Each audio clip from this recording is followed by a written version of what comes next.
दो पक्षों के बीच में जो है आपस में ज़मीनी विवाद को लेकर मामला सामने आता है। लेकिन अब यहाँ पर देख सकते हैं किस तरह से यहाँ पर, अगर मेरी सहयोगी दिखा पाए कि किस तरह से यहाँ पर गाड़ियाँ जो हैं उनके शीशे तोड़े गए, और यहाँ पर जिस तरह से बताया जा रहा है कि ज़मीन विवाद को लेकर ये सारा मामला जो है वो सामने आता है, और जिसके बाद यहाँ पर दोनों पक्षों में जो है आपस में लड़ाई होती है। और ऐसे में यहाँ पर पुलिसकर्मी भी होते हैं और पहुँचते हैं, जिसके बाद दो पुलिसकर्मी जो है बताए जा रहे हैं कि इसमें शदीद ज़ख्मी हुए हैं, तो वहीं अन्य 3 लोग जो हैं घायल बताया जा रहा है। और फिलहाल पूरा मामला क्या है आपको बताते चलें कि एक जो पार्टी है वो ज़मीन पर दावा करती है कि ज़मीन जो है वो मेरी है, और दूसरी पार्टी जो है वो ये दावा कर रही है कि ज़मीन जो है वो मेरी है। और हालांकि एक पार्टी जो है वो ये कह रही कि इसी महीना कोर्ट की तरफ से मैंने स्टे लिया हुआ है, और दूसरी पार्टी कह रही है कि 30 सालों से ये ज़मीन हमारी है, और ऐसे में जो दस्तावेज़ात हैं ज़मीन के वो भी हमारे नाम के हैं। और जिसके बाद ये सारा मामला जो है ज़मीन को लेकर जो है छिड़ जाता है। हालांकि अगर हम बनी के विभिन्न इलाकों की बात करें तो जगह जगह से इस तरह की खबरें अक्सर हम देखते हैं कि ज़मीन विवाद को लेकर जो है एक हम कह सकते हैं कि लोगों में आपस में लड़ाइयाँ होती हैं। लेकिन जिस तरह से यहाँ पर ये मामला जो है सामने आया, कहीं ना कहीं जो है यहाँ पर ऐसे लोगों का भी नुकसान हुआ जिनका इस मामले से कोई भी लेना देना नहीं था। हालांकि यहाँ पर उन लोगों ने अपनी अपनी गाड़ियाँ जो है वो पार्क करके चले गए थे, और देर रात ये सारे मामला पेश आता है जिसमें उनकी गाड़ियाँ जो है वो तोड़ी जाती हैं। बाज़ाब्ता उनके शीशे आप देख सकते हैं गाड़ियों के वो टूटे हुए हैं, और इसके साथ साथ आपका गाड़ी की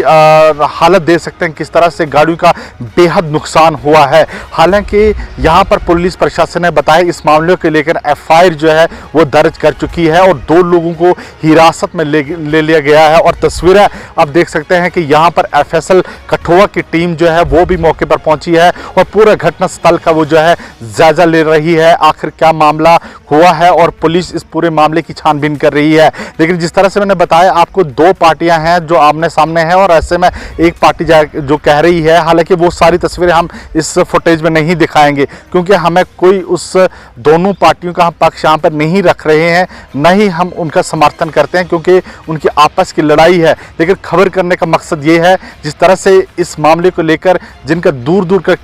रिश्ता नहीं था जिन लोगों का, लेकिन उन लोगों का नुकसान हुआ है क्योंकि गाड़ियां पार करके चले गए थे, और उनको सुबह देखते हैं कि यहाँ पर आपसी विवाद को लेकर हमारी गाड़ियां जो है उनको निशाना बनाया गया है। लेकिन जिस तरह से मैं बता रहा हूँ कि एक जो पार्टी है वो ये कह रही है कि हम यहाँ पर फसल जो है वो बोई जा रही थी, और ऐसे में दूसरी पार्टी आकर यहाँ पर जो हंगामा कर देती है। तो वहीं जो दूसरी पार्टी वो ये कह रही कि जैसे हमें सूचना मिलती है कि ज़मीन पर जो है फसल उगाई का काम जो है वो किया जा रहा है, तो हमने पुलिस को सूचना दी, और यहाँ पर पहुँचने के बाद जो है पुलिस भी यहाँ पर मौके पर पहुँची, और जिसके बाद जो है एक पार्टी ने उन पर हमला कर दिया। लेकिन ये सारा मामला कोर्ट में है और इस पूरे मामले को कोर्ट देखेगा। लेकिन सवाल फिर वही, आखिर उन लोगों का क्या कसूर है जिनका यहाँ पर नुकसान हुआ है, जिनकी गाड़ियाँ तोड़ी गई हैं, जिनकी गाड़ियों का नुकसान हुआ है। फिलहाल इस पूरे मामले को लेकर FSL की टीम यहाँ पर पहुँची है,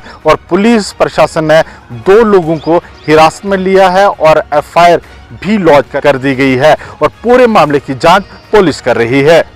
बनी अपडेट के लिए मैं हाफिज कुरैशी। क्या आप घर में अपनी टूटी फूटी टाइल्स और मार्बल से है परेशान? घबराने की अब आपको कोई जरूरत नहीं। रणवीर सिंह मार्बल बसोहली आपके घर पहुंचा कर दे रहा है टाइल्स और मार्बल, वह भी लाइफ टाइम वारंटी के साथ। कांटेक्ट करें 7006697031 या फिर 9149487308 पर।